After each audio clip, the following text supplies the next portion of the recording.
Hey, y'all, I'm Willie Robertson. And I'm Corey Robertson.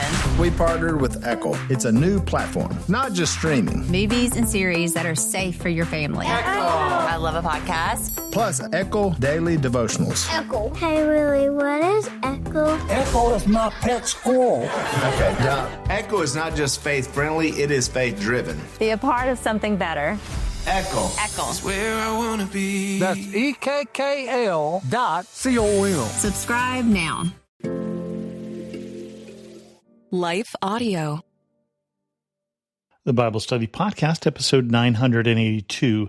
Today, the Bible Study Podcast continues the study of the book of Exodus with chapter 23.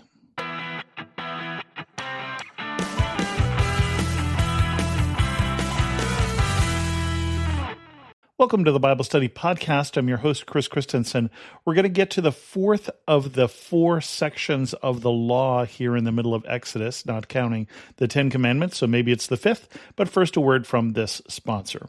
Let's be honest. Ever read a passage and wondered what it really means in its original context? True Bible study isn't just casual reading. It's about connecting historical background, cross-references, and themes. If you've ever felt like navigating all of this is too difficult, you need to check out Logos. Logos is a game-changing platform that equips you to explore hard questions with absolute confidence, knowing you're drawing from reliable, well-respected academic resources. Whether you're at your desk or on the go, Logos helps you follow that path of discovery naturally. With their new AI tools, you can ask Logos any biblical question and get trusted answers from a biblical library. To help you dive into the layers of meaning in the Word, Logos is offering my listeners an exclusive free 60-day trial. Just go to logos.com/deep. That's logos.com/deep to claim your free 60-day trial. So stop guessing and start going deeper together. I'm Christy Graham, host of the show On the Ground with Samaritan's Purse.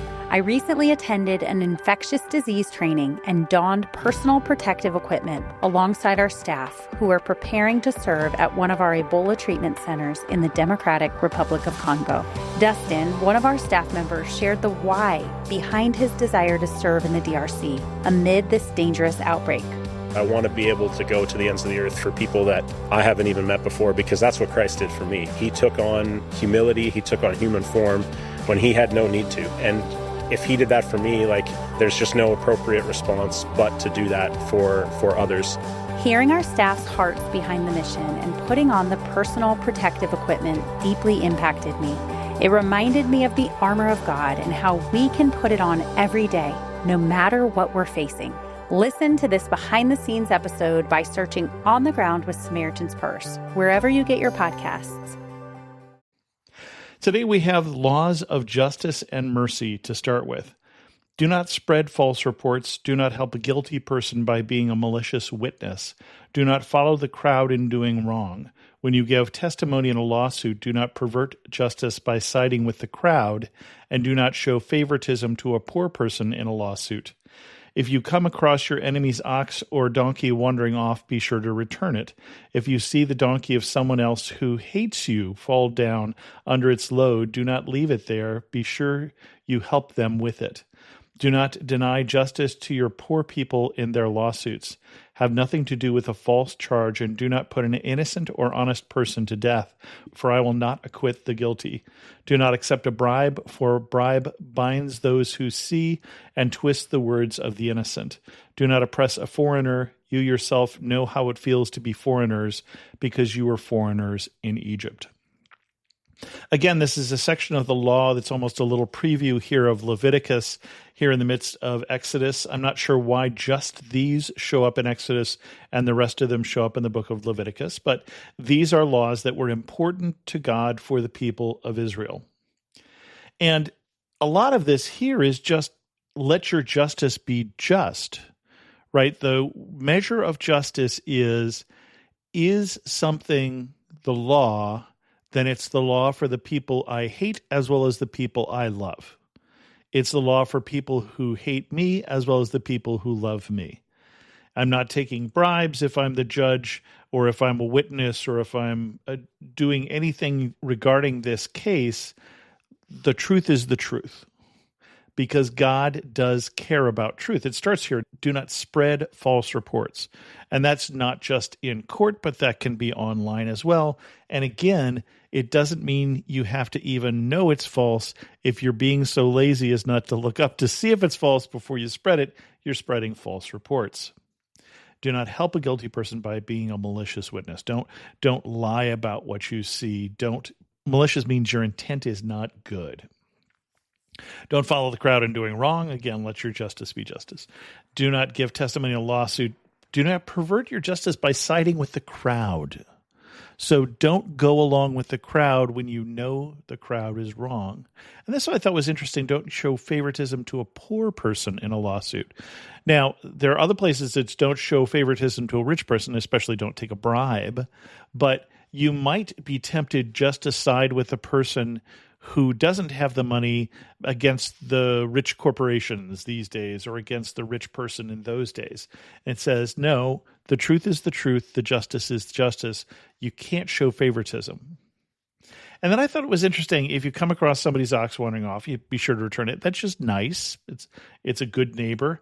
Even if it's someone who hates you and you see it fallen down, do not leave it there.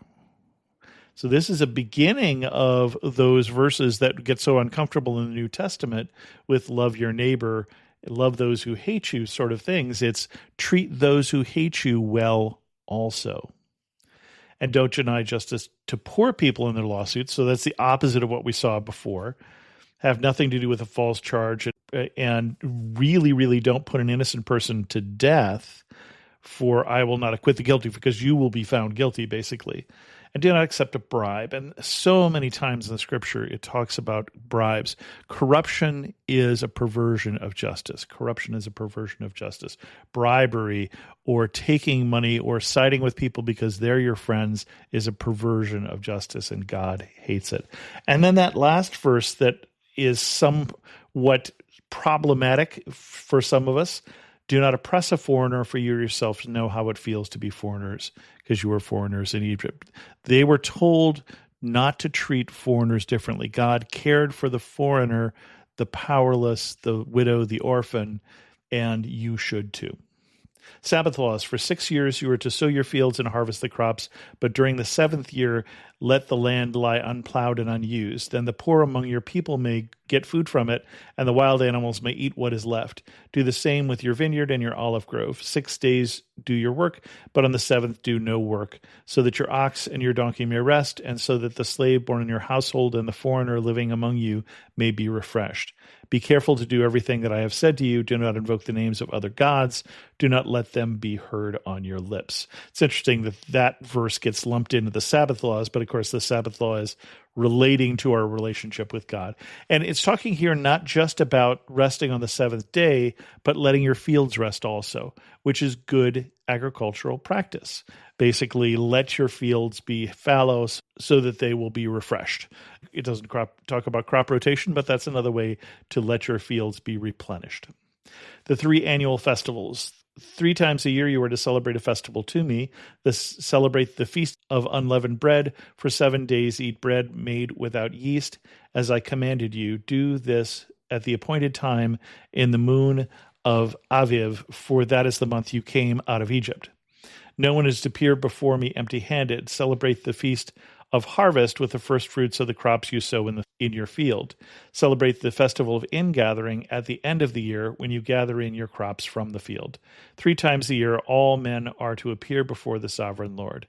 Do not offer the blood of a sacrifice to me along with anything containing yeast. The fat of my festival offerings must not be kept until morning. Bring the best of the first fruits of your soil to the house of the Lord your God. Do not cook a young goat in its mother's milk. I'm not sure why the young goat one happens there, but it's one of those that is the reason that do not cook a calf in its mother's milk, which is a different version of this, is the reason why if you're kosher Jewish, you can't have a cheeseburger to this day. You're not supposed to mix milk products and beef, milk products and meat, and it comes back to this verse and other ones like it. Again, that is if you're kosher and Jewish. And remember, at the beginning of this section, we talked about how do these laws apply to us as Christians, and that's a little more complicated. go back 4 episodes if you didn't listen to that one, and I'll talk about that, and we'll talk about it more as we get into Leviticus. But basically 3 big festivals: the unleavened bread, which is remembering coming out of Egypt, and then the beginning of the harvest and the end of the harvest. And these are because God saved you out of Egypt. He gave you this land, and the land bears fruit. God's angel to prepare the way. See, I am sending an angel ahead of you to guard you along the way and to bring you to the place I have prepared. Pay attention to him and listen to what he says. Do not rebel against him. He will not forgive your rebellion, since my name is in him. If you listen carefully to what he says and do all that I say, I will be an enemy to your enemies and will oppose those who oppose you. My angel will go ahead of you and bring you into the land of the Amorites, Hittites, Pezerites, Canaanites, Hivites, and Jebusites, and I will wipe them out. Do not bow down before their gods or worship them or follow their practices. You must demolish them and break their sacred stones to pieces. Worship the Lord your God, and his blessings will be on your food and water. I will take away sickness from among you, and none will miscarry or be barren in your land. I will give you a full lifespan. I will send my terror ahead of you and throw into confusion every nation you encounter. I will make all your enemies turn their backs and run. I will send the hornet ahead of you to drive the Hivites, Canaanites, and Hittites out of your way. But I will not drive them out in a single year, because the land would become desolate and the wild animals too numerous for you. Little by little I will drive them out before you until you have increased enough to take possession of the land. I will establish your borders from the Red Sea to the Mediterranean Sea, and from the desert to the Euphrates River. I will give into your hands the people who live in the land, and you will drive them out before you. Do not make a covenant with them or with their gods. Do not let them live in your land, or they will cause you to sin against me, because the worship of their gods will certainly be a snare to you. Now, these are all interesting things, and keep these in mind as we go forward in this book, because we're just here with God. We're just getting the covenants. We just got the 10 commandments, some other commandments. And the real big one here now is basically no other gods, and don't get hooked into the gods of your neighbors, right? That is really a number one. And that God is going to do all these great things for you if you will keep this one rule above all others, which is no foreign gods. Now, we're not very many chapters away from where that gets screwed up. So stay tuned. And with that, we're going to end this episode of the Bible Study Podcast. If you have any questions, send an email to chris2x@gmail.com, or better yet, leave a comment on this episode at thebiblestudypodcast.com. And as always, thanks so much for listening.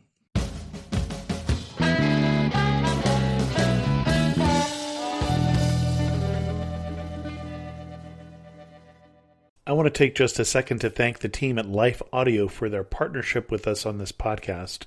If you go to lifeaudio.com, you'll find dozens of other faith-centered podcasts in their network. They've got shows about prayer, Bible study, parenting, and more. Hey friends and faithful listeners, my name is Jen, the host of The Bible Explained, and I believe that reading the Bible shouldn't be a chore.